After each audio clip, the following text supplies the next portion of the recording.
Tajuk ni akan jadi asas kepada pelbagai subjek korang. Okay, so saya akan share screen sekejap.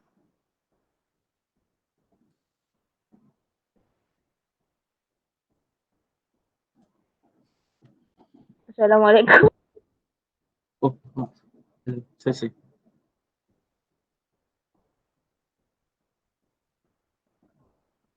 Hello, sorry, siapa tadi? Maaf. Enggak.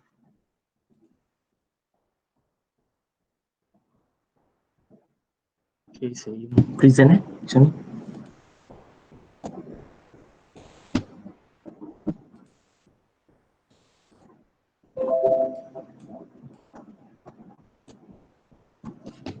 Boleh nampak screen ke? Differentiation from 5K BSF.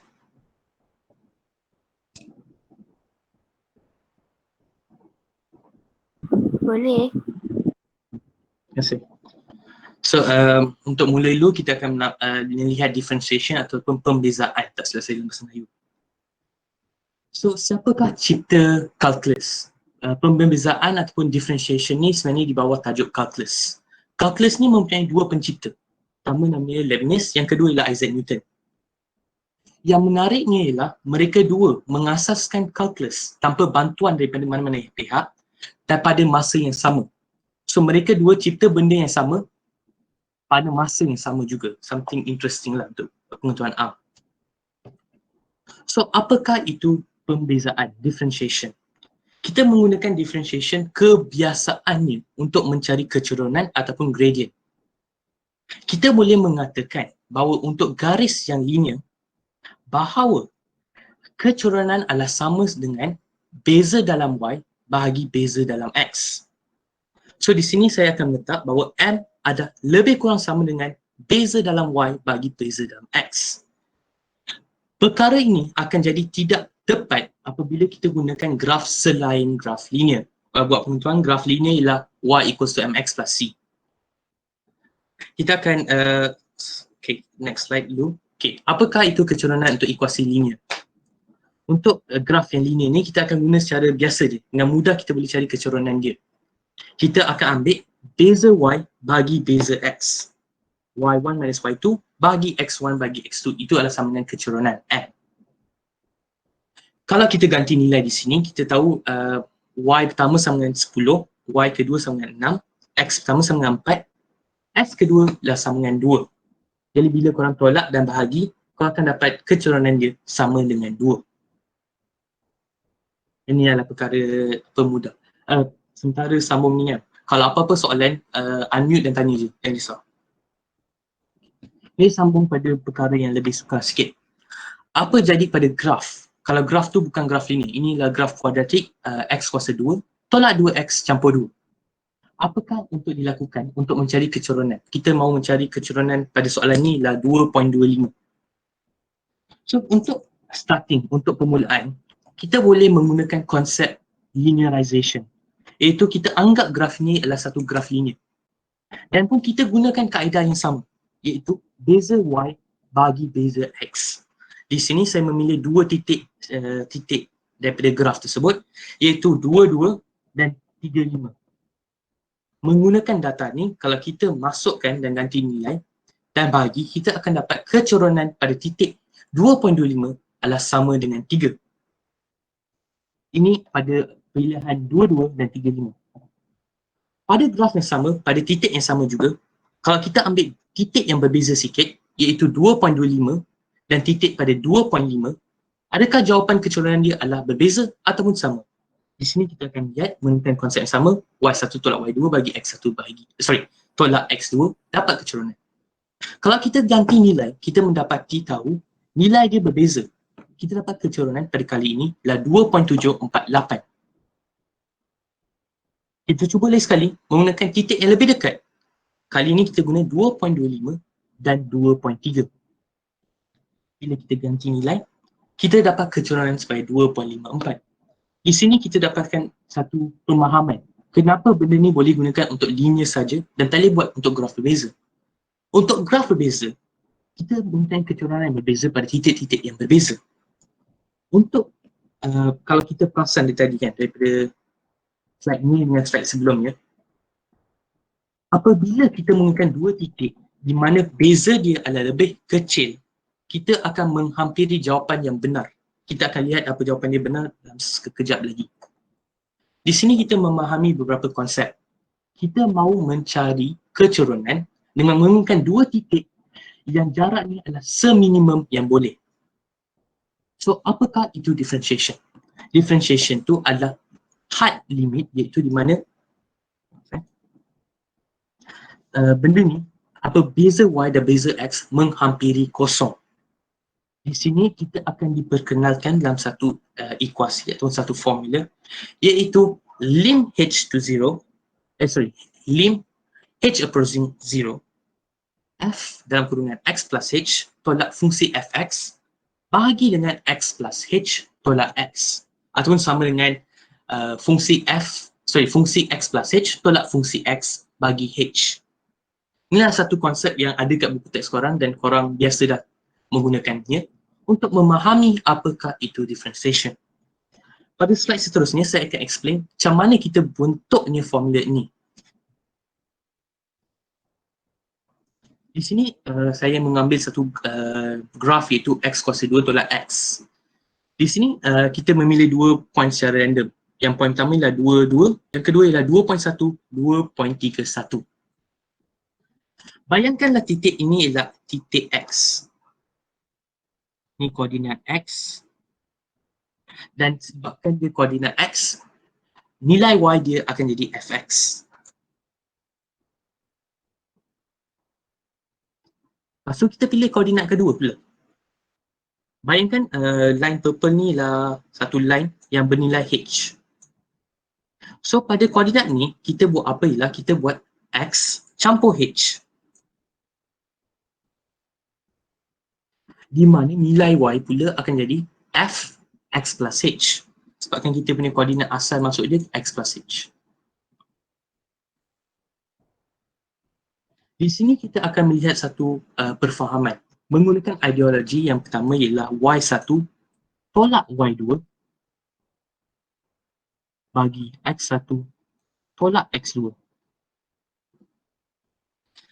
Bayangkan x1 dengan y1 adalah yang ni.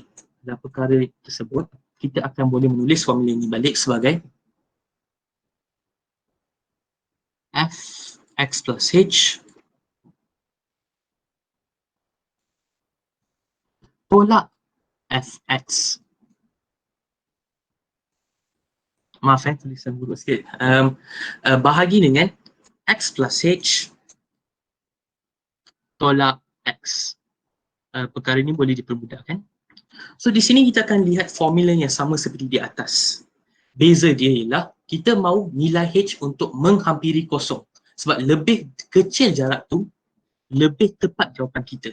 So kita akan buat apa? Ialah kita akan tulis lim di mana kita mahu h menghampiri sifar.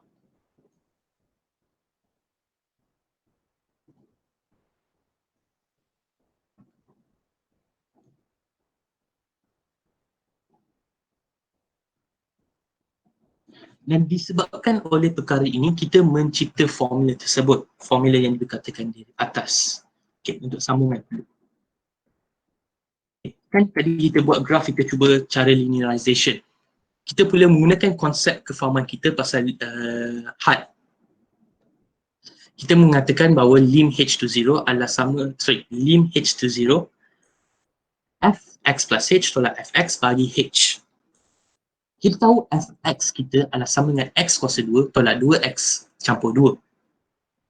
Kita juga boleh mengetahui bahawa fx plus h adalah sama dengan x campur h dalam kurungan kuasa 2 tolak 2 dalam kurungan x plus h tutup kurungan campur 2. Yang ni lah pecahan daripada x campur h kuasa 2. Nak pecah itu saya tulis je saja nak mudahkan kerja. Dan kita boleh mempersimpulkan bahawa fx plus h sama dengan x kuasa 2 campur 2xh tambah h kuasa 2 tolak 2x tolak 2 dalam kurungan x campur h campur 2. So bila kita masukkan nilai-nilai yang kita dapat tahu dalam formula kita, kita akan dapat something like this. Daripada perkara seperti ini kan, kita boleh permudahkan beberapa aspek yang seperti kita akan lihat di sebelah. Kita buka kurungan dulu. So kita akan simpulkan. 2 boleh potong yang ni, 2x boleh potong yang ni, x square boleh potong yang ni. So apa kita akan dapat ialah kita akan dapat lim h approaching 0, 2x h plus h kuasa 2 tolak 2h bagi h. Secara pengetahuan umumnya, apa-apa bahagi kosong adalah satu perkara yang sangat bermasalah pada matematik. Kita akan cuba untuk simplifikasikan ekuasi ini untuk membahaginya. Dan kita boleh menyimpulkan seperti berikut dan kita boleh bahagi. Dan kita akan dapat something as simple as lim h approaching 0 ialah 2x campur h tolak 2, dan manakala kita ganti h dengan kosong, kita akan dapat 2x tolak 2. Inilah kecoronan kita sebenarnya. 2x tolak 2 ni adalah sebenarnya kecoronan kita. Tapi kita ingin mencari kecoronan pada titik x sama dengan 2.25. Di sini kita akan ganti nilai dan kita akan dapat jawapannya 2.5. Ini adalah jawapan sebenarnya. Seperti kita lihat, semakin kecil perbezaan x1 dengan x2, semakin dekat ataupun semakin accurate-nya pada jawapan benar dia. Okay, di sini ada satu soalan, saya bagi macam 30 saat, seminit untuk korang cuba jawab soalan ni sebelum saya paparkan jawapan.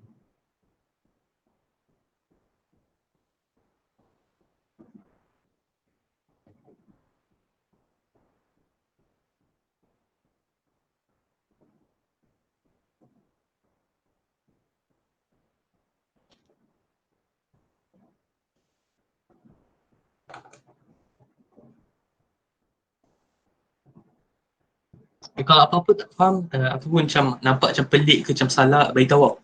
Sebab kemungkinan ada jugalah ralat dengan slide ni.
Okay, pastilah cukup masa ke tak, tapi sebab ada tak cukup masa kan, takut tak cukup masa, kita sambung je terus.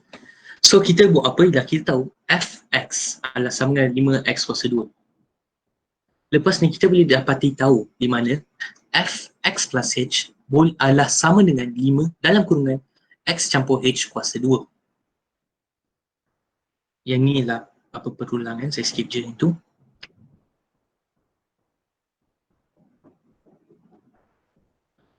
Di sini kita tahu fx plus h sama dengan sama dengan 5x kuasa 2 campur 10 xh campur 5h kuasa 2.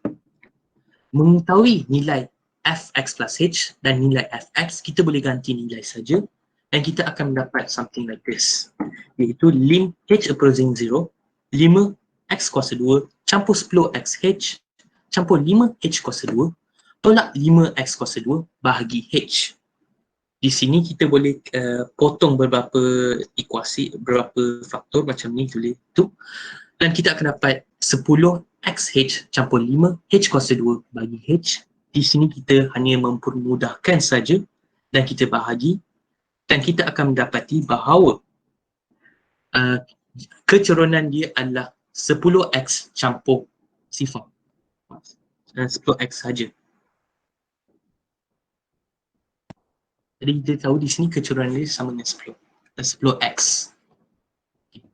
Dalam pembezaan differentiation ada lebih kurang 5 formula yang sangat penting untuk korang memahami. Bukan setakat hafal tapi cuba untuk memahami sebab kalau hafal nanti waktu exam tak tahu macam mana nak guna. Kalau kita faham, kita tahu macam mana nak guna. Itu beza hafal dan faham. Kita akan lihat satu-satu. Yang pertama ialah power rule. Ini di mana kan mengatakan bahawa let's say kita memperbezakan apa-apa constant, dia akan menjadi nilai dia kosong. Constant ni contohlah 2 ke 3 ke 2.5 ke, nilai dia akan jadi kosong. Manakala kalau kita membezakan AX, kita akan dapat jawapan dia sebagai A. Kalau kita dapat Y sama dengan AX kuasa N, apabila kita memperbezakan, differentiate, kita akan dapat jawapan kita ialah sama dengan A darab N darab X pada kuasa N tolak 1. Jadi soalannya, kalau kita mendapat 2X kuasa 3, apakah jawapan dia? Kita akan lihat. Kita menggunakan formula saja. Kita dapat A adalah sama dengan 2, maaf terbalik area tu. N adalah sama dengan 3 dan N tolak 1 adalah sama dengan 2. Jadi kita akan dapat jawapan dia ialah 6X kuasa 2. Okay, soalan seterusnya, saya bagi macam 30 saat dah untuk cuba jawab soalan ni. Sebelum saya reveal jawapannya.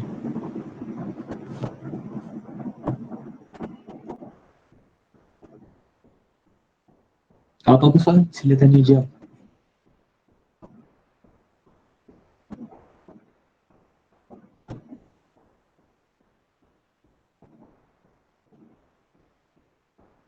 Okay, so untuk soalan macam ni, kita gunakan kaedah yang sama, guna formula saja, kita akan tahu jawapan dia adalah 30X. 30X kuasa 4, maaf. Okay, ini pula pada hukum penambahan dan penolakan. Di sini mengatakan bahawa kalau kita nak membezakan contohlah dua fungsi, iaitu fx campur ataupun tolak gx, kita boleh mempecahkan dia kepada dua pembezaan yang berbeza. Iaitu contoh kalau kat sini saya bagi ialah pembezaan fx campur gx adalah sama dengan pembezaan fx campur tolak pembezaan gx. Benda ni lah formula yang simple dan sangat memudahkan kerja korang pada masa bila buat soalan yang susah.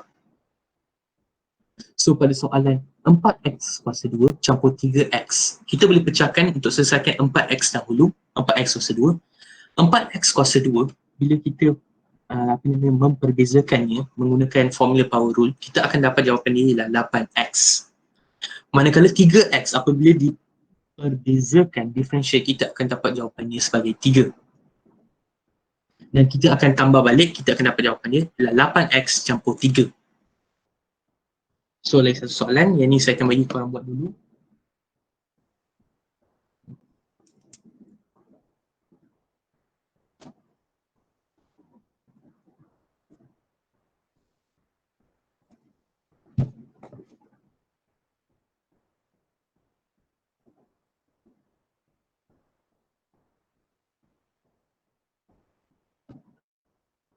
Soalan ini juga, walaupun yang ini merupakan 3 fungsi tapi konsep dia adalah sama, kita boleh pecahkan pada satu 7x kuasa 3, jawapan dia akan jadi 21x kuasa 2 campur 9x kuasa 2 tu, bila kita memperbezakan kita akan dapat 18x, dan 2x apabila kita memperbezakan dia kita akan dapat 2. Okay, sekarang kita masuk ke pendarapan. Pendarapan dia lebih kompleks sikit daripada penambahan dan penolakan. Di sini kita dapat satu fungsi, iaitu fungsi darapan. Iaitu kita ada fungsi fx dan fungsi gx, di mana mereka didarabkan. Di sini kalau kita contoh lihatlah formula asal dia ialah apabila kita membezakan u darab v, kita boleh pecahkan ni pada dua unsur, iaitu v darab pembezaan u campur dengan u darab pembezaan v.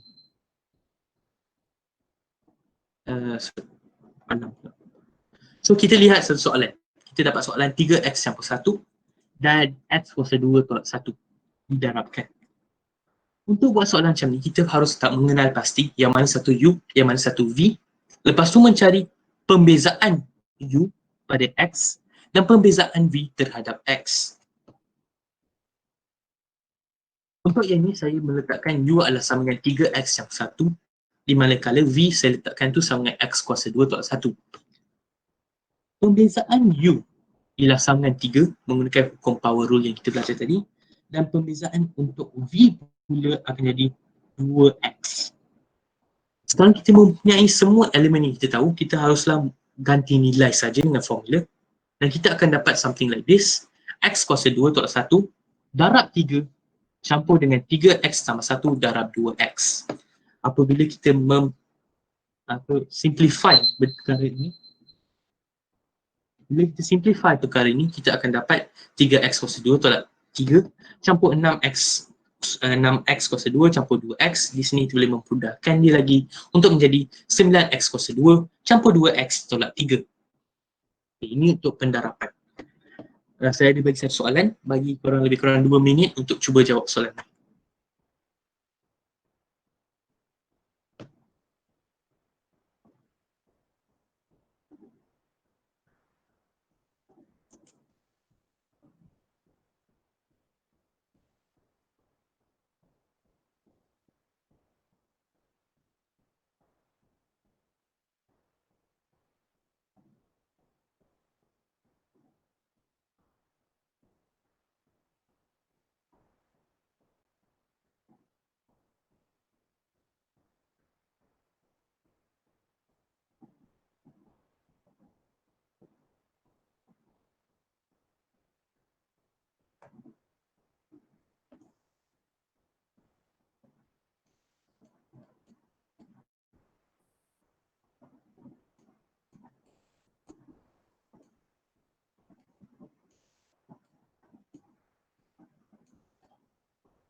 Okay. Hello. Ya.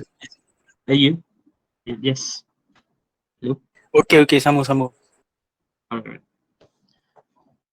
Kita akan sambung. Yang ni saya dah tulis empat benda untuk kita gunakan. Biasanya kalau jawab soalan pendarapan kan, UV, kita tulis 4 unsur dulu, lepas tu ganti nilai. Ini untuk elakkan macam salah tulis apa-apa ke careless mistake lah, roughly. Saya akan clear screen. Slide. Dan kita akan dapat jawapan dia sama dengan 20 X kuasa 3 tolak 9 X kuasa 2 campur 10. Ini untuk pendarapan. Yang kedua ialah hukum quotient, iaitu pembahagian. Yang ini merupakan hukum yang paling susah sekali pada pembezaan differentiation. Kalau korang boleh mengenal pasti quotient dengan elok, kemungkinan besar segala-gala perkara hukum sebelum ni korang akan master yang lebih mudah.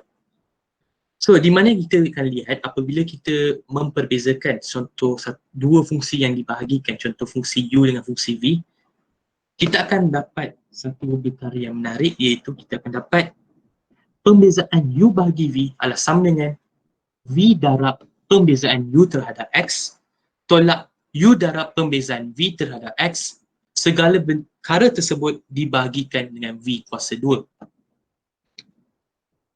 Di perkara ni kita akan lihat soalan, kita akan buat soalan pertama, iaitu 3X kuasa 2 dibahagikan dalam kurungan 2X kuasa 3 campur 1. Kat sini kita akan letakkan nilai 3U itu adalah sama dengan 3X kuasa 2 dan V itu sama dengan 2X kuasa 3 campur 1. Lepas ni perkara sama, kita akan cari DU over DX adalah nilai dia berapa. Pembezaan DU over DX sepatutnya sama dengan 6X, manakala pembezaan V terhadap X adalah sama dengan 6X kuasa 2 menggunakan hukum power rule. Dari sini kita harus menggantikan nilai dan kita akan dapat something like this. 2x kuasa 3 campur 1 dalam kurungan darab dengan 6x tolak dalam kurungan 3x kuasa 2 darab 6x kuasa 2 diperbahagikan dengan 2x kuasa 3 campur 1 dalam kurungan kuasa 2. Perkara ini kita harus simplify. Setakat saya belajar kita kena simplify yang sikit-sikit saja. Kita boleh simplify sampai 6x tolak 6x kuasa 4 dibahagikan dengan 2x kuasa 3 campur 1 dalam kurungan kuasa 2. So untuk perkara ni biasanya kalau korang dah ganti nilai di sini, korang dapat banyak markah. Kalau korang boleh buat perkara ni tanpa buat apa-apa careless mistake, kebanyakan markah korang dah boleh diperolehi dan setakat ni step ni adalah untuk mempermudahkan sahaja. Okay. Kita sudah cover 5 hukum yang penting dalam bab ni iaitu differentiation. Kita akan melihat beberapa kegunaan differentiation dalam beberapa perkara. Terlupa chain rule, maaf. Selesai. Hukum ke-last ialah hukum chain rule, ialah satu hukum yang amat mudah, iaitu dikatakan apabila terdapat fungsi dalam satu fungsi, kita akan mengaplikasikan chain rule. Satu perkara menarik pasal pembezaan differentiation ialah kita boleh anggapnya sebagai pecahan. Di sini kita nampak kita nak memperbezakan y terhadap u darab dengan u diperbezakan dalam x. Sebenarnya dy over dx tu kalau kita sebenarnya kita potong saja dan kita darab dapat dy over dx. Kelebihan apa namanya pembezaan ialah dia boleh digantikan seperti pecahan. Kita akan lihat satu soalan untuk mula. Kita dapat soalan 5x campur 3 dan kurungan dikuasakan dengan 6. Di sini kita kena kenal pasti mana ialah nilai u. Kita biasa guna sebutan u lah. So untuk case ni saya letak u adalah sama dengan 5x campur 3. Lepas tu y adalah sama dengan u kuasa 6 sebab kita ganti 5x campur 3 tu dengan u kan. Lepas tu kita nak cari du over dx dulu. Du over dx adalah sama dengan 5 sama dengan 5. Terbalik pula, tak apa. Du over dx adalah sama dengan 5 dan apabila kita memperbezakan dy over du, kita akan dapat 6u kuasa 5. Ini segala dalam macam mana beritahu? Dalam pembezaannya, segala hukum kita belajar adalah untuk memudahkan korang mengaplikasikan power rule. Kita gunakan contoh chain rule, kita gunakan quotient rule, kita guna pendaratan punya rule kan. Segala-galanya untuk mempermudahkan kamu menggunakan power rule. Okay, ini kita akan darab 6u kuasa 5. Darab 5 kita ganti nilai saja dan kita boleh dapat 30u kuasa 5. Dan jangan lupa bila kita dah selesaikan soalan ni untuk ganti nilai u dengan nilai sebenarnya iaitu 5x campur 3. Itu kita akan dapat 30 dalam kurungan 5x campur 3 kuasa 5. Okay, sekarang saya bagi korang soalan lebih kurang seminit juga untuk bertemu soalan.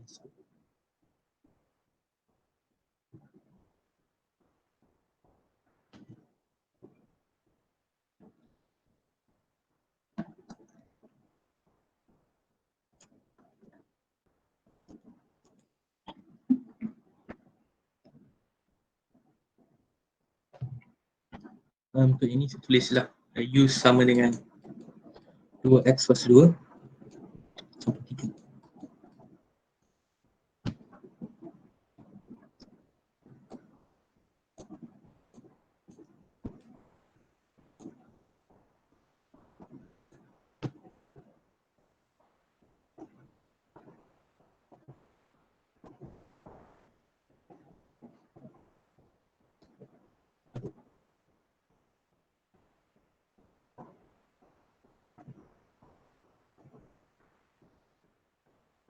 So apabila korang menjawab soalan ni, sepatutnya korang dapat jawapan dia ialah 16x dalam kurungan 2x kuasa 2 campur 3 dalam kurungan kuasakan dengan 3. Kita dah settlekan pasal 5 hukum dalam pembezaan. Sekarang kita akan belajar pasal mencari ekuasi tangent. Yang formula saya letakkan ni lah y tolak y1 sama dengan m dalam kurungan x tolak x1 sebenarnya adalah formula daripada formula kecurunan yang korang pernah belajar, hanya perkara ini dibawa ke sana. So ini adalah perkara yang korang pernah belajar. So menggunakan pengetahuan kita yang ni, kita boleh mencari ekuasi apa-apa garis linear dengan mengetahui antara dua titik ataupun satu titik satu kecurunan. Apakah itu tangen? Tangen merupakan garis lurus yang menyentuh suatu bulatan atau lengkuk tetapi tidak melintasnya. Di Desmos ni menggunakan Desmos, saya dah buat satu tangen, yang ni tak nampak sangat. Kita akan buat bawah dia nanti. Kelebihan tangen inilah pada titik di mana mereka bersentuh, kecurunan mereka adalah sama. So apabila untuk buat soalan ni, kan kita perlu tahu antara dua titik ataupun satu titik satu kecurunan. Melalui graf kita nampak, kita sudah tahu satu titik. Jadi kita boleh mencari kecurunan menggunakan konsep differentiation, pembezaan. Itu saya mengambil satu graf kuadratik, iaitu 3x kuasa 2 campur 4x tolak 5. Kita mahu mencari tangen dia pada x sama dengan 1. Jadi apabila kita memperbezakan ekuasi tersebut, kita akan dapat tahu bahawa kecurunan dia pada seluruh graf adalah 6x campur 4. Di sini kita harus mengganti nilai di mana x digantikan dengan 1 dan kita mendapat kecurunannya adalah sama dengan 10. Menggunakan hukum y equals to mx plus c, kita boleh ganti saja kita tahu di sini 1 dengan 2 tu kita ganti nilai. 2 sama dengan 10 dalam kurungan 1 campur c. C pula kita dapati tahu untuk menjadi 8. Negatif 8, maaf, bukan kosong. 8, negatif 8. So dengan ini kita boleh mendapati tahu bahawa ekuasi tangen pada titik x sama 1 adalah sama dengan y equivalent to 10x tolak 8. Ini adalah bukan satu lagi tangen, yang ini nampak lebih jelas lah. Ini adalah satu formula kuadratik juga, x tolak 5 kuasa 2 campur 2. Di sini untuk mencari tangen pada x sama dengan 5, kita first differentiate benda ni, kita akan dapat jawapan dia adalah 2x tolak 10. Di sini kita akan gantikan nilai x itu dengan 5 dan kita akan dapat kecurunan pada titik tersebut adalah kosong. Dan bila kita buat y sama dengan 10x campur c, di mana y sama dengan 2 dan y sama dengan x sama dengan 5, kita dapat c bernilai dengan 2. Maka formula ni, ekuasi tangen kita adalah y sama dengan 2. Sebab tu dia straight line. Dan seterusnya ialah garis normal. Garis normal adalah garis serenjang kepada tangen, iaitu 90 degrees angle. Satu perkara menarik ialah apabila terdapat satu garis, kecurunan garis tersebut didarabkan dengan kecurunan normal pada garis tersebut sentiasa akan menjadi negatif 1, kecuali dalam satu instance yang saya akan terangkan pada masa ini nanti. Menggunakan kefahaman ini, apabila kita mendapat tahu ekuasi tangen, dengan mudahnya kita boleh mencari ekuasi garis normal. So kita akan melihat pada satu graf, iaitu graf kubik, iaitu 2x kuasa 3 campur 4x kuasa 2. First kita nak cari garis tangen dahulu. Apabila kita mencari garis tangen, first kita nak cari kecurunan pada garis tersebut. Cara untuk membuat perkara tersebut ialah kita memperbezakan 2x kuasa 3 campur 4x kuasa 2. Apabila kita memperbezakannya, kita akan mendapat 6x kuasa 2 campur 8x. Di sini kita harus mengganti nilai dengan 0.5 sebab kita mahu mencari tangen pada titik ini. Kita akan dapati kecurunan adalah sama dengan 5.5. Di sini kita menggunakan formula yang awal dibentangkan, iaitu y1 tolak y2 sama dengan m dalam kurungan x1 tolak x2. Apabila kita ganti nilai, kita akan dapat tahu bahawa ekuasi garis tangen kita adalah sama dengan 5.5x tolak 1.5. Dengan pengetahuan garis tangent, kita boleh menterus untuk cari garis normal. Untuk cari ekuasi garis normal, kita mengetahui bahawa M1 darab M2 adalah sama dengan negatif 1. Maka M2 mestilah sama dengan negatif 1 dibahagikan dengan 5.5, iaitu sama dengan negatif 0.1818 sampai infinity.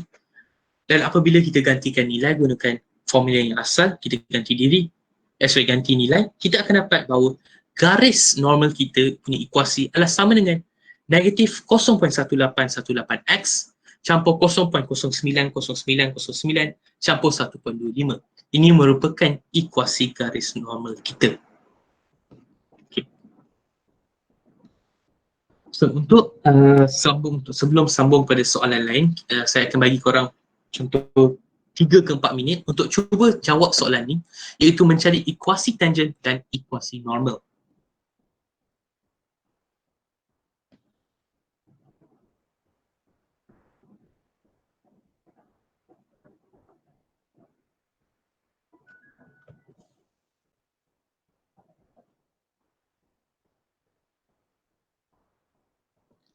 Pada siapa yang contohlah tak dapat jawapan kan, sebab yang saya bagi korang, saya tak ajar cara jalan kira, saya jawab jawapan je.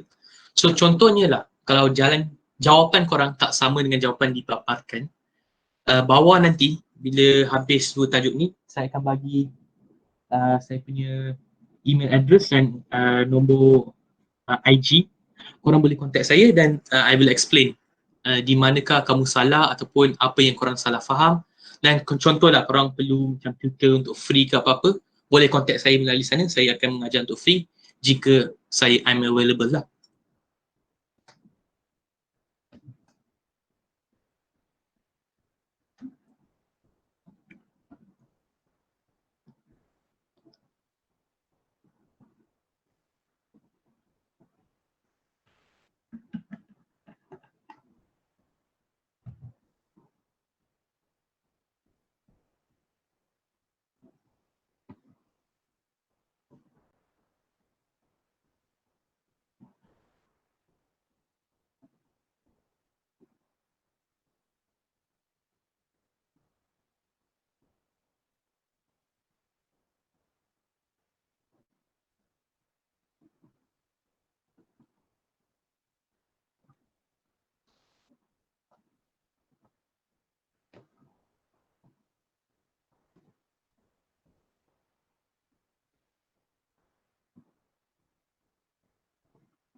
So jika korang dah buat soalan tu, jawapan dia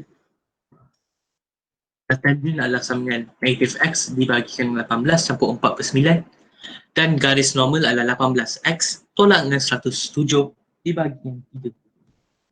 Kan saya tadi kata bahawa M1 darab dengan M2, jika mereka menggunakan garis normal, dia akan bersama dengan negatif 1. Ada satu masalah apabila kita mendapati apabila kecoronan satu garis adalah kosong.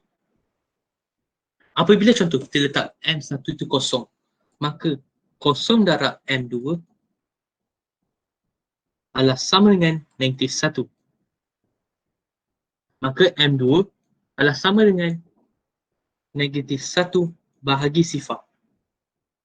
Dan sini kita akan jumpa satu ralat matematik. Untuk macam mana nak kata solve this issue, apabila salah satu kecoronan ialah kosong, maka kecoronan yang bagi selai satu ialah garis tegak.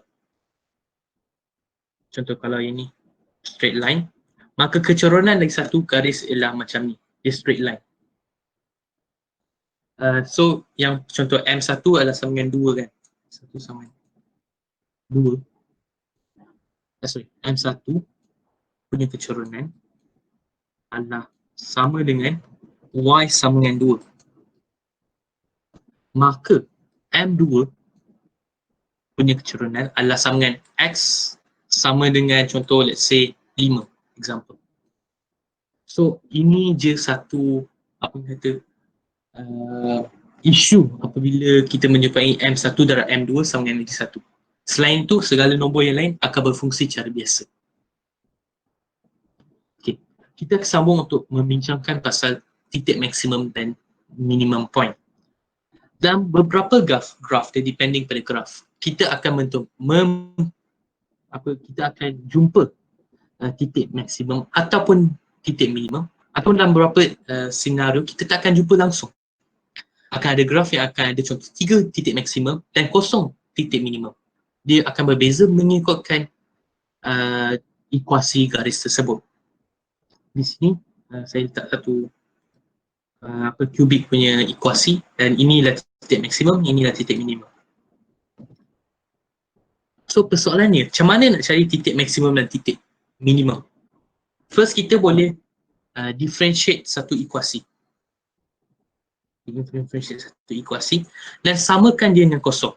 So let's say kita buat ekuasi kita ialah X tolak 2 kuasa 2 campur 2. Apabila kita memperbezakan, kita akan dapat 2X tolak 2 tak saya akan dapat benda ni, so dia akan dapat Y equals to 2X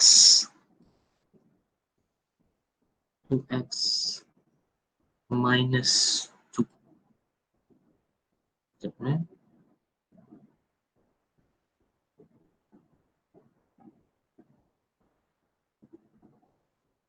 2X tolak 2. Okay, tak silap. So apabila kita equalkan dia dengan kosong, kita dapat dy dx adalah sama dengan kosong. Bukan 2x tolak 4. Yes, sorry. Yes, mistake saya. Tolak 4, betul. So dy, pembezaan x tolak 2 kuasa 2 tambah 2, kita dapat 2x tolak 4. So apabila kita equalkan dia dengan kosong, kita ambil 2x tolak 4 sama dengan sifar. Kita bawa 4 ke sana, jadi kita dapat 2x sama dengan 4. Maka kita akan dapat x sama dengan 2. Maka kita tahu di lokasi x sama dengan 2, kita mempunyai salah satu antara nilai maksimum, nilai minimum, ataupun boleh jadi Steph tu korang tak belajar lagi, so ignore je perkara tu. So bila kita dapat tahu ada satu perkara, bila sama dengan kosong kita dapat satu nilai kan. So perkara tu dia boleh jadi antara nilai maksimum ataupun nilai minimum. So macam mana kita nak identify adakah benda perkara tersebut adalah minimum ataupun nilai maksimum. Di sini kita akan mengambil satu perkara dan kita akan differentiate dia kali kedua. So ni contoh example. Kita ambil satu equasi tu negatif x tolak 2 kuasa 2 tambah 2. Ini equasi kita. Apabila kita differentiate pada kali pertama, kita akan dapat negatif 2 x tolak 4. So dia akan sama dengan negatif 2x campur 8, tak silap.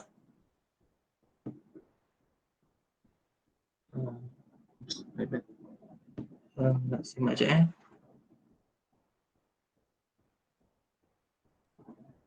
Okay, negatif 2x campur 8. So contoh kalau kita ambil negatif 2x plus 8 adalah sama dengan kosong, kita akan dapat tahu ialah 2x sama dengan 8 dan x sama dengan 4. Sekejap. Salah sekejap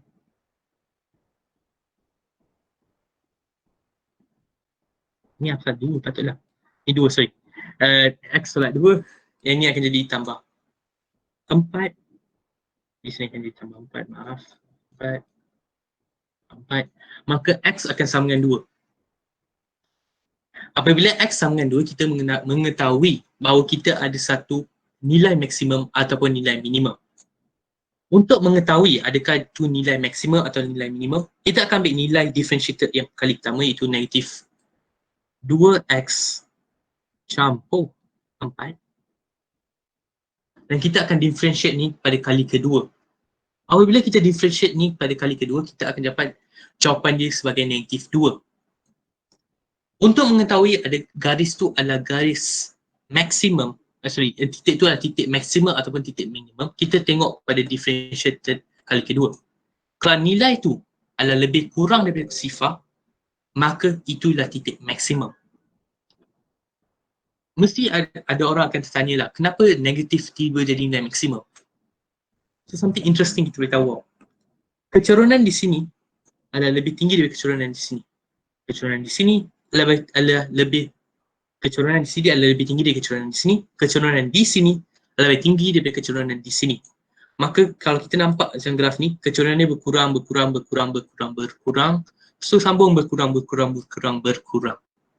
Disebabkan kecurangan semakin berkurang, kita akan dapat U pattern ni. Daripada kecurangan menjadi positif sampailah dia jadi negatif. Dan disebabkan oleh itu, kita dapat apabila pembezaan kali kedua, dia akan jadi negatif 2.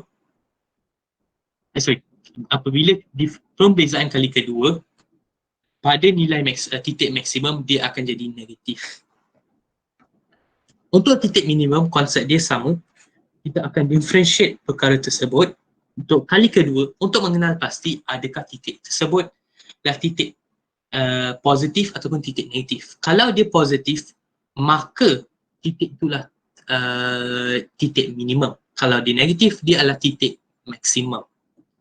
So, tadi tak silap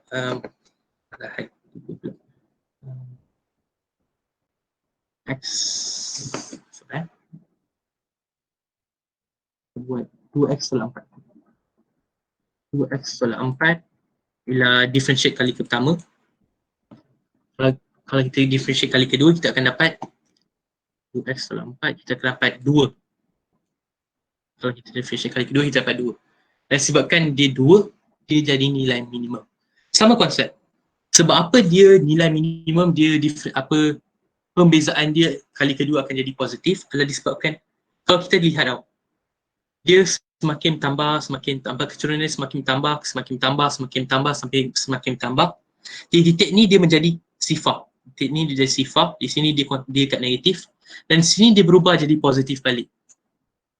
Dan disebabkan oleh konsep ni, kita tahu apabila pembezaan kali kedua positif, maka dia adalah titik minimum.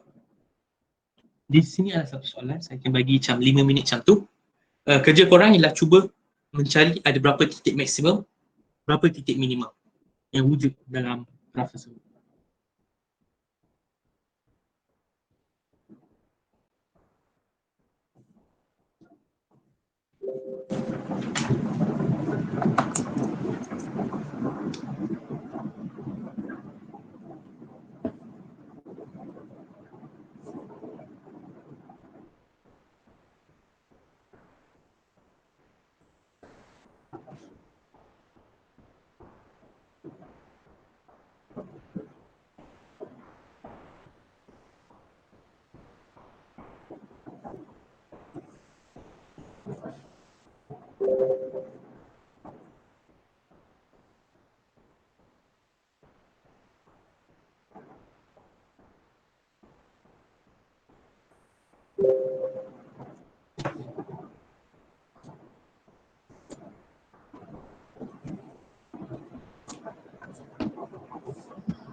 Okay, so apabila korang menggunakan beberapa step yang atas tu, korang dapat tahu ialah kita dapat satu nilai maksimum di X sama dengan kosong, dan terdapat minimum, titik minimum di X sama dengan negatif 1, dan terdapat minimum di mana X sama dengan 2. Okay. Seterusnya ialah rate of change. Untuk rate of change ni terdapat banyak teknik dan banyak kaedah. Contohlah macam saya buat untuk jawab contoh apa soalan yang berkaitan dengan rate of change ni ialah list apa yang diminta, kedua list apa yang dikasih, dan formula, contoh formula cuboid ke, formula silinder ke, formula cube ke, segala formula tersebutlah. Langkah kedua ialah menulis chain rule. Sebab worst come to worst, biasanya soalan rate of change dia tak akan lari daripada menggunakan formula ni, kebiasaannya. Dan langkah ketiga adalah ganti nilai. Dan seperti saya katakan, pembezaan ni kita boleh anggap dia seperti pecahan. So contohlah, dx dv. Apabila kita kuasakan negatif 1,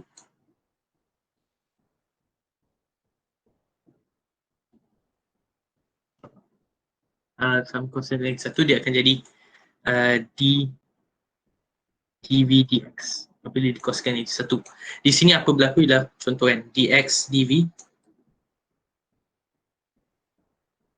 sama dengan 1 bahagi dv dx, dan kita tahu kita tak boleh 1 bahagi dv dx kita tukar jadi darab, so kita akan buat 1 darab dx dv. Just pada siapa lah curious nak tahu dari mana datang formula ni, disebabkan oleh matematik yang ni dan yang ni. Okay, kita akan lihat satu soalan. Soalan dia berbentuk seperti begini.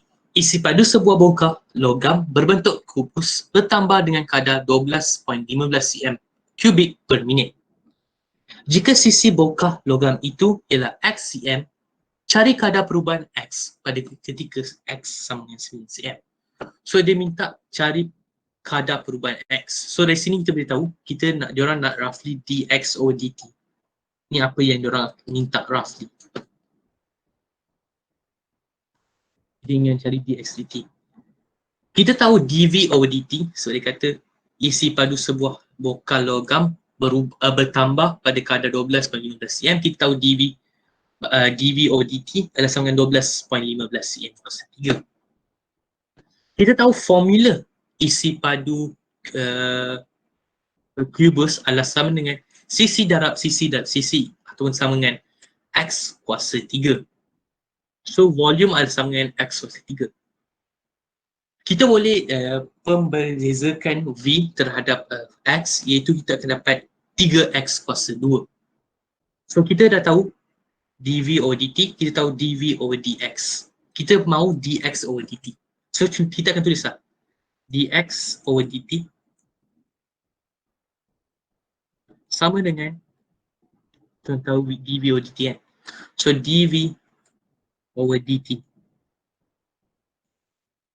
Untuk dapat dx, maksudnya confirm atas ni haruslah jadi dx. Dan bawah ni harus menjadi dv. So boleh potong, dia akan jadi dx over dt. Kita tahu dv over dx adalah sama dengan 3x kuasa 2. Tapi kita tahu dx over dv tu sama berapa. So di sini kita boleh ubah suai ekuasi kita untuk mempermudahkan kerja kita. Kita perlukan dx over dv. Kita tahu dv over dx bila dikuasakan dengan negatif 1, kita akan dapat dx over dv. So what we can do ialah kita tukarnya dx over dv adalah sama dengan 1 per 3x kuasa 2. Mengetahui dx over dv, sekarang kita boleh gantikan nilai menggunakan chain rule. Dan kita boleh menggantikan nilai. So dx over dt adalah sama dengan 12.15 darab 1 per 3x kuasa 2. Maka kita tahu dx over dt adalah sama dengan 4.05 dibagikan dengan x kuasa 2. Disebabkan mereka minta mencari kadar perubahan x pada x sama dengan 9, di sini kita ganti nilai x tu, kita ganti dengan 9. Maka kita dapat 4.05 bahagi dengan 9 kuasa 2 sama dengan 0.05. Maka jawapan dia ialah 0.05 cm per minit, sebab per minit yang awal. So di sini soalan yang sama, rate of change. Beza dia yang ni kita guna silinder. Saya bagi korang lebih kurang 3 minit juga untuk cuba jawab soalan tersebut.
So apabila korang guna konsep yang sama dengan atas, sepatutnya korang dapat, korang akan dapat jawapan dia dah 1 dibahagi dengan 5 pi cm per saat.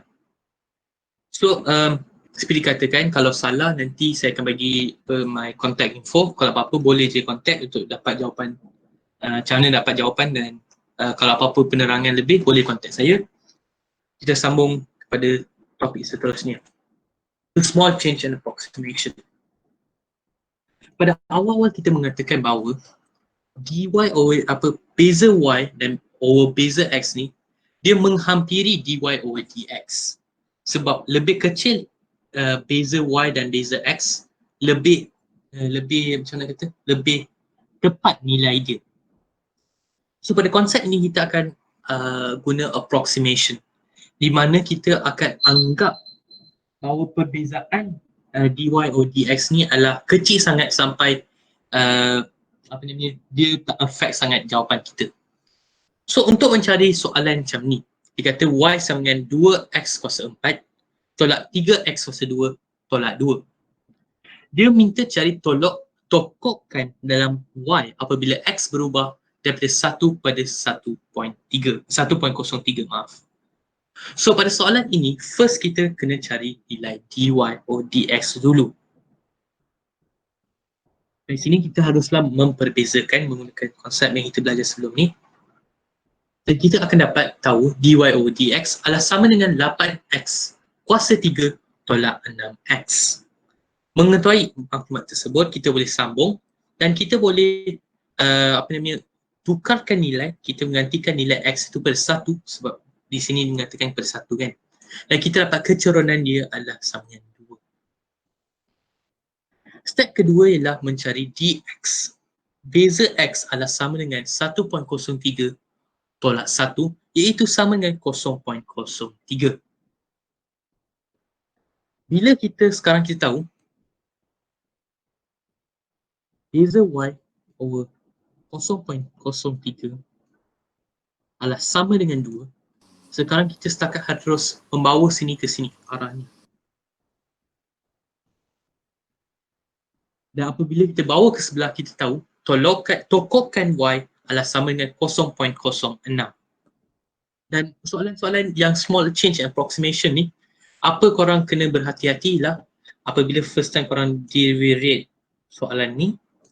Dan lagi satu ialah, adakah tolakan korang betul? So, soalan ni biasanya lebih pada careless mistakes. Okay. Ini pada soalan, saya akan bagi macam 2 minit, tak ada 2 minit, macam seminit untuk cuba jawab soalan.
So untuk sini saya berhenti je. So jawapan dia korang dapat ialah 0.8 pi cm kuasa 3. So untuk setakat ni kita dah habis chapter pertama kita dan kita ada satu chapter. So macam sebelum kita sambung, macam kita bagilah 5 minit break kan. Mesti penat korang belajar je. So macam ambil lah 5 minit break jap, nak minum air ke nak tandas, silakan.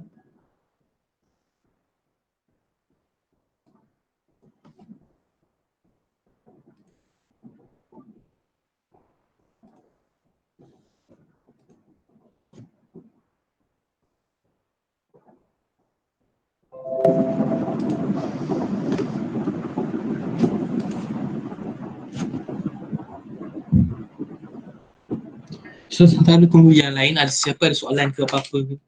Sementara menunggu.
Okay, kita akan sambung pada tajuk seterusnya ialah integration. So integration ni bagi korang sudah tahu kan, dia adalah opposite of differentiation. So kita lihat pada asas integrasi dahululah. Jika dy over dx adalah sama dengan fungsi gx, maka integrasi gx adalah sama dengan y. Di sini kita akan mengetahui diberi bahawa d dx 8x kuasa 2 campur 3 adalah sama dengan 16x. Maka integrasi 16x adalah sama dengan 8x kuasa 2 campur 3. Sama konsep di sini. Ialah apabila 5x dia bahagian 2x adalah sama dengan gx, maka integrasi gx adalah sama dengan 5x bagi 2 campur x.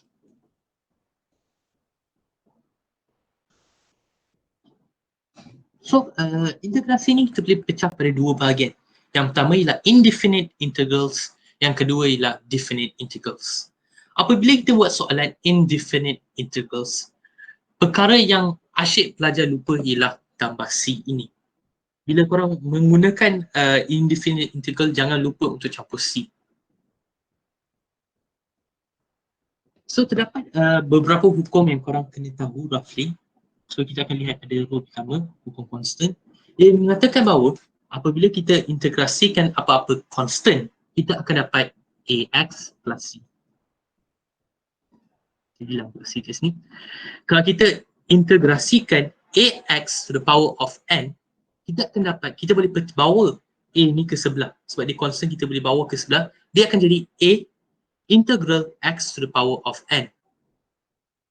Dan apabila kita ambil integrasi X pada kuasa N, kita akan mendapati ialah sama dengan X pada kuasa N campur 1 dibahagikan dengan N campur 1 plus C. Hukum ni adalah benar selagi N tidak sama dengan negatif 1.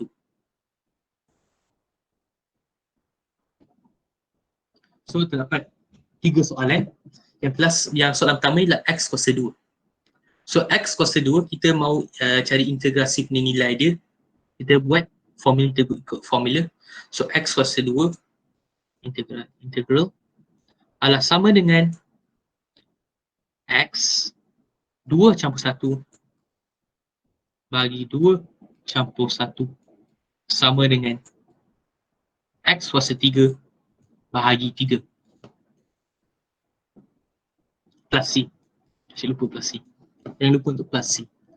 So dua soalan ni saya bagi macam 3 persoalan roughly untuk jawab B dan C.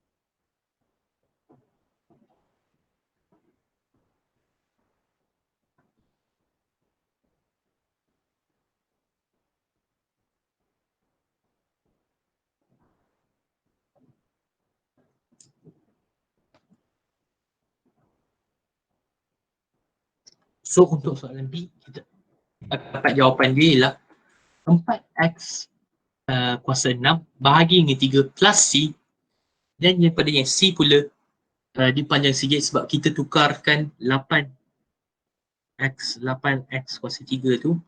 Kita ada satu step iaitu kita tukarkan dia akan jadi 8 darab x negatif 3. Satu step yang lebih daripada soalan-soalan yang berikut. Dan last kita akan dapat negatif 4 dibahagikan dengan x kuasa 2 plus C.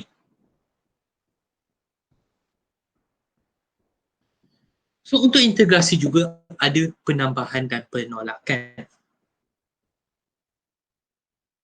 Iaitu integrasi fx tambah tolak gx adalah sama dengan integrasi fx tambah tolak integrasi gx.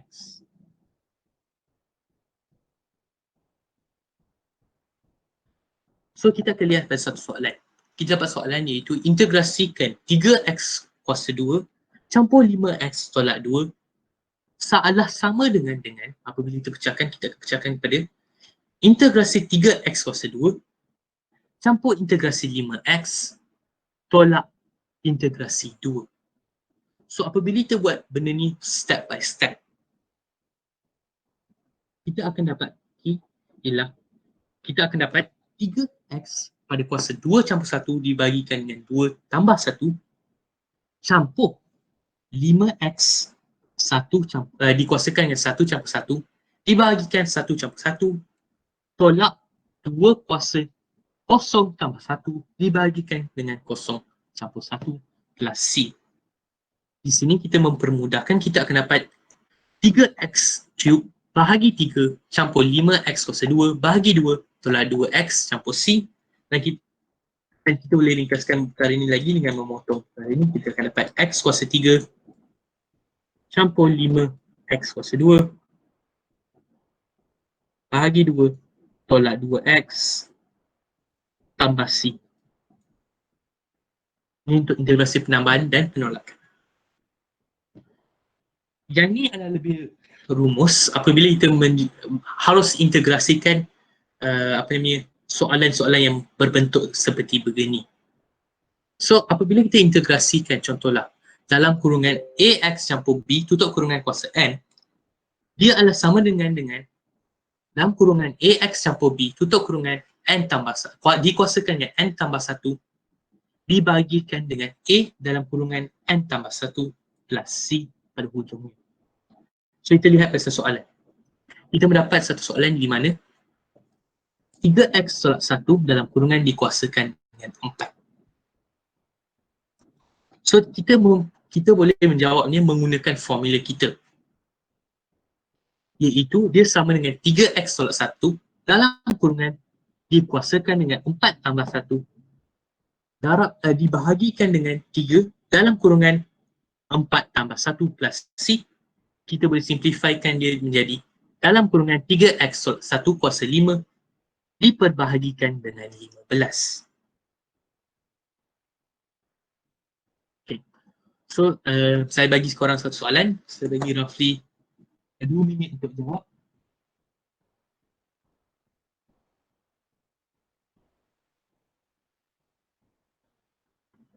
So soalan ni pun dia berbentuk negatif. So just gonna divide this 1 over 2 minus 5x kuasa 8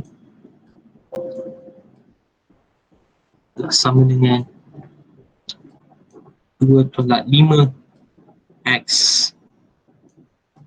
kuasa negatif 8. Ini salah satu cara.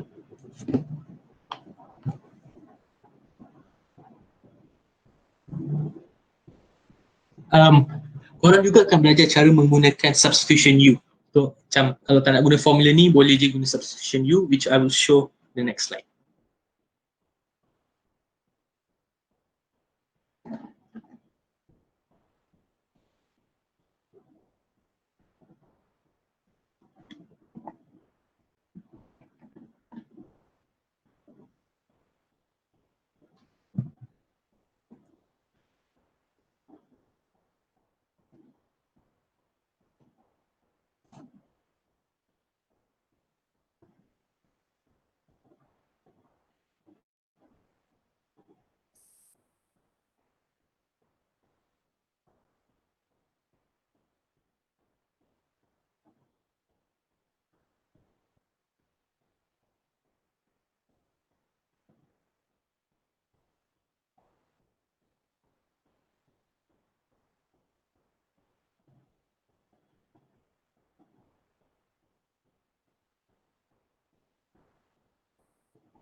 So bila korang jawab soalan ni, korang sepatutnya dapat jawapan seperti ini.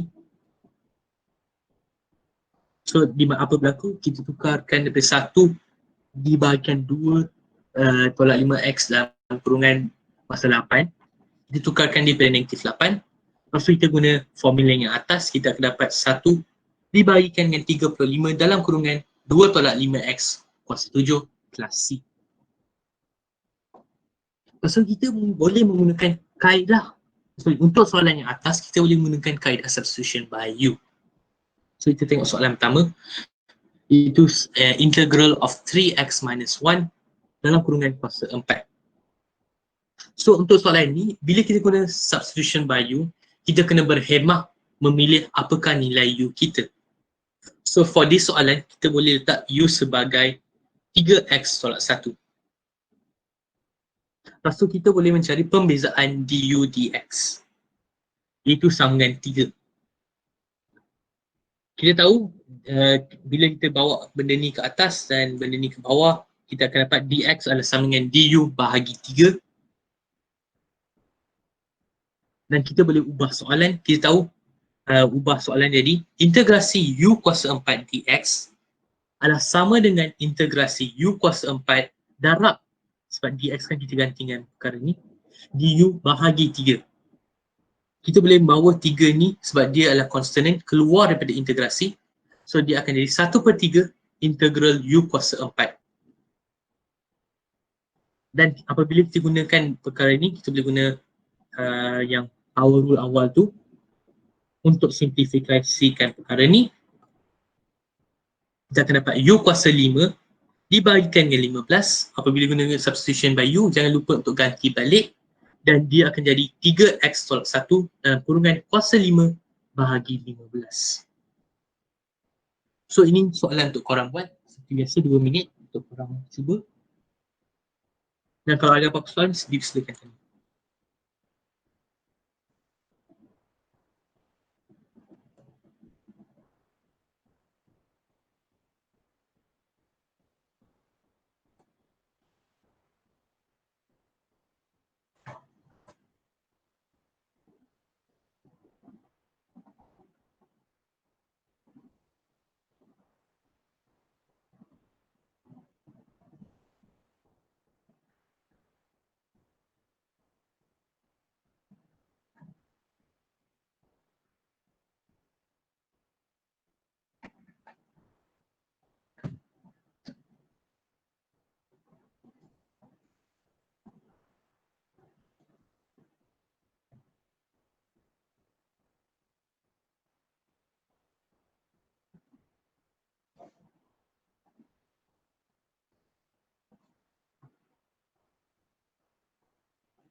Okey, sebelum saya bentangkan jawapan, satu kelebihan integrasi dengan differentiation. Contohlah, kalau korang lemah diferensiasi tapi korang contohlah power pada integrasi, one thing you can do ialah apabila kau dapat nilai differentiation tu, korang cuba integrasikan perkara tu.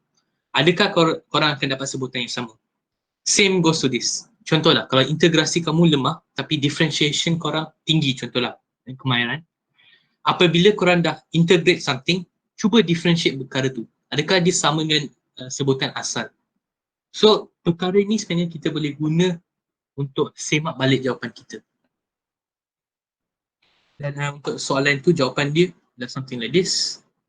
du dx adalah sama dengan negative 5. dx sama dengan du over negative 5. U adalah sama dengan 2 tolak 5x. Dan follow step simplify, korang akan dapat jawapan yang sama, iaitu 1 diperbaikan yang 3, 5 dalam kurungan 2 tolak 5x kuasa 7.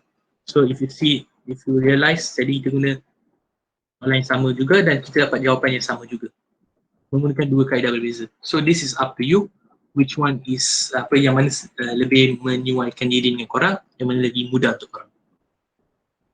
So kita dah selesaikan yang first part, iaitu indefinite integral. Yang kedua kita akan lihat ialah definite integral. Definite integral ni ada banyak kegunaan seperti kita akan lihat pada masa hadapan. Inilah bentuk definite integral. Kita akan ada had atas dan had bawah, b dan a. Kita akan dapat fungsi dan we have something like this, gx sampai c, ba, so kita tolak, kita akan dapat something like this. So inilah bentuk definite integral. Inilah hukum dan formula dia.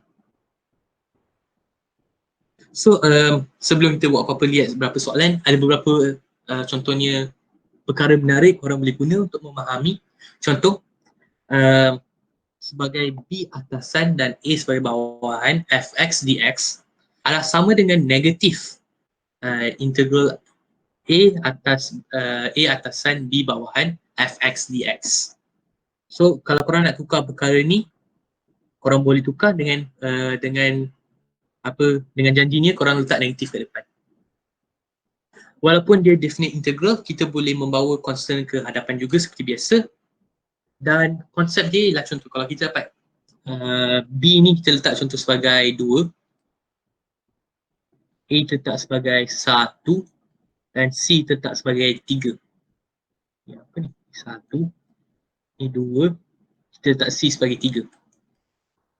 So kita boleh kata integral 2, 1 fx dx campur 3, 2 fx dx adalah sama dengan integral 3, 1 fx dx.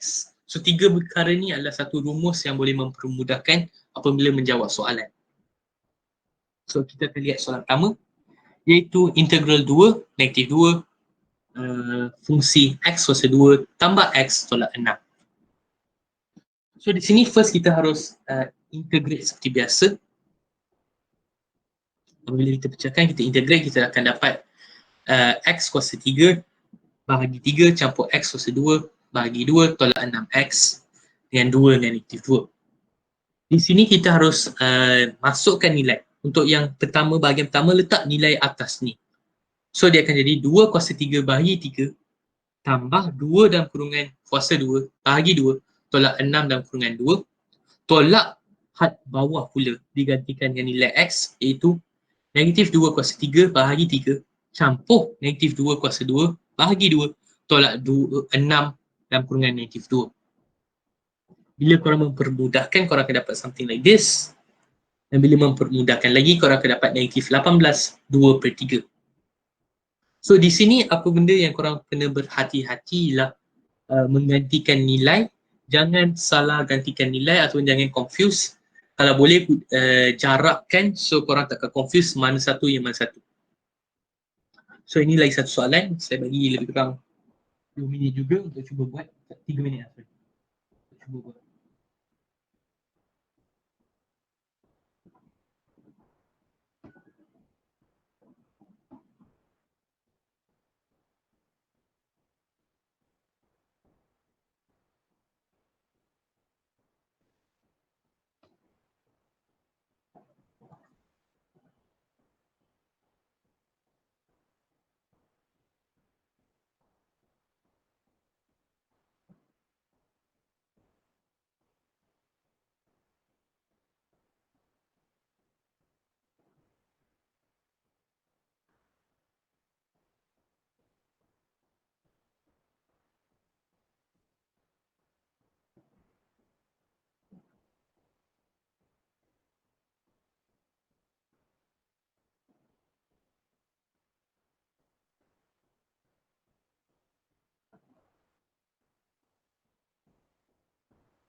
So bila korang mula angka tersebut, kalau korang boleh lihat, kalau tak sempat tengok screenshot, so korang boleh investigate balik, korang akan dapat jawapan dia 1/9.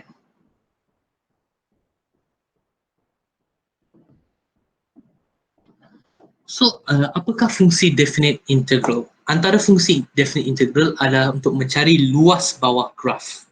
Dia adalah satu konsep yang menarik. So, contohlah kita nak cari L kat sini kan, L. Kita boleh cari, kita tahu A dengan B, kita integrasikan dengan limit B, upper limit sebagai B, lower limit sebagai A, fungsi tersebut Y, kita dapat luas bawah ni. Something interesting bahasa Inggeris, ignore. Di sini dah positif dan di sini dah negatif. Kita ada dua, yang ni of course kita mencari luas bawah graf pada paksi X.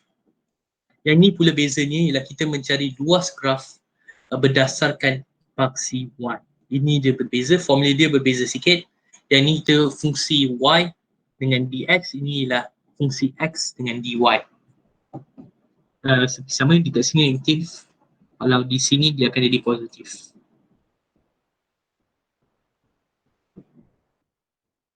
Okay, contohnya lah, jika soalan keluar something like this, dia suruh cari luas bawah graf bagi paksi X. Dari garis kosong, dari garis biru ke garis hijau, so 0 to 8. So korang akan cari luas ni, luas ni, luas ni. Something important korang kena tahu ialah korang tak boleh terus integrate dari kosong ke 8. Korang kena pecahkan menjadi section yang sama. Positif dengan positif, negatif dengan negatif. So bila korang buat macam ni, korang akan pecahkan tersebut.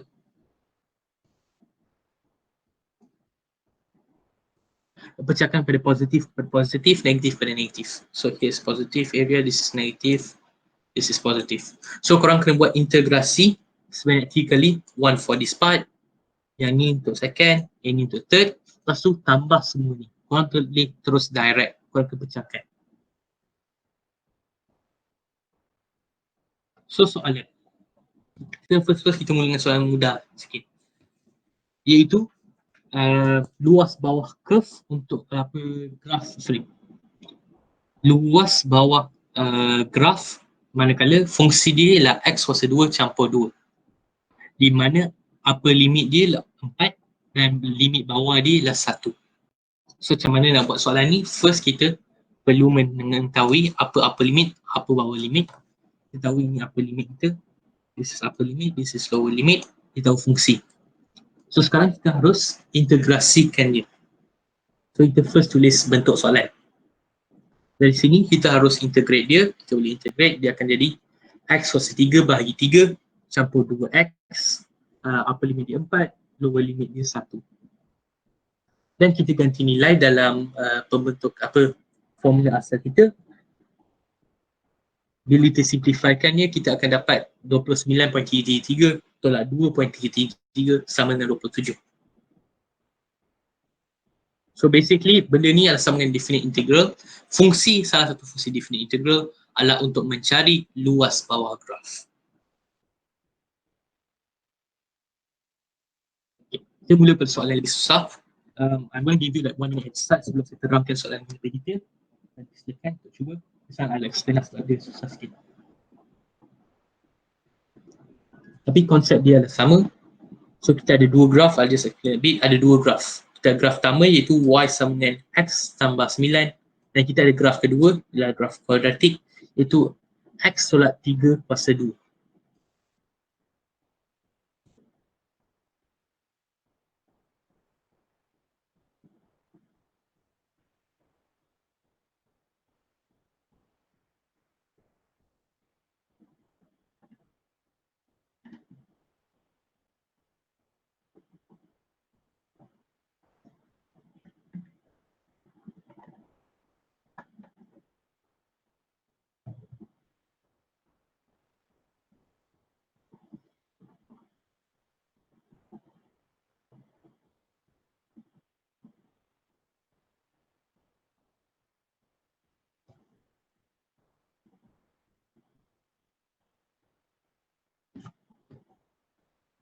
So kita cuba lihat soalan ni kan. bayangkan ni graf kita. Kita satu persamaan iaitu X tambah 9. So bila kita disuruh cari luas dari sini sampai sini contohlah. Daripada paksi Y sampai garis H ni. So kita tahu semua luas ni kita kena cari. Dengan mudah kita boleh guna integrasi definite dan kita boleh cari. Tiba ada satu graf. Graf kedua iaitu graf kuadratik dan dia something like this. Kalau kita contohlah guna graf kuadratik ni dan kita cari area bawah kosong hingga H ni, kita akan cari area yang ni dan area yang ni. Tapi soalan ni dia mahu yang ni saja. Dia tak nak yang ni. Yang bahagian putih dia tak nak, dia nak gelap. So what we can do is kita boleh ambil graf asal ni, tolak graf ke bawah ni. Kita nak buang ruang putih ni. So kita akan dapat bentuk macam ni. So persoalan ni ialah apakah titik H? Sebab dia tak bagi tahu apa limit kita. Dia bagi tahu lower limit kita kosong sebab dah bagi tahu kat sini kosong. So kita kena cari apa limit kita. Untuk cari apa limit kita, kita harus mencari di mana fungsi pertama dan fungsi kedua bertemu. Untuk buat perkara ni, kita samakan dua ekuasi tersebut. So X tolak 3 dalam kurungan kuasa 2 adalah sama dengan X campur 9. Kita pecahkan bracket tu, kita akan dapat X kuasa 2 tolak 6X tambah 9 sama dengan X tambah 9. Kita boleh potong ke sini dan dia akan tolak jadi 5X. So tambah jadi 7X, maaf. Dia akan jadi X kuasa 2 tolak 7X sama dengan kosong. Kita boleh faktorkan untuk menjadi X dalam kurungan X tolak 7 sama dengan kosong. Di sini kita boleh mendapati terdapat dua nilai untuk memuaskan ekuasi tersebut. X boleh menjadi antara nilai kosong ataupun 7. Disebabkan kita tahu X di sini sudah kosong. Jadi dengan senangnya kita boleh tahu H adalah sama dengan 7. Dengan mengetahui apa limit dan lower limit kita boleh sambung menjawab soalan ni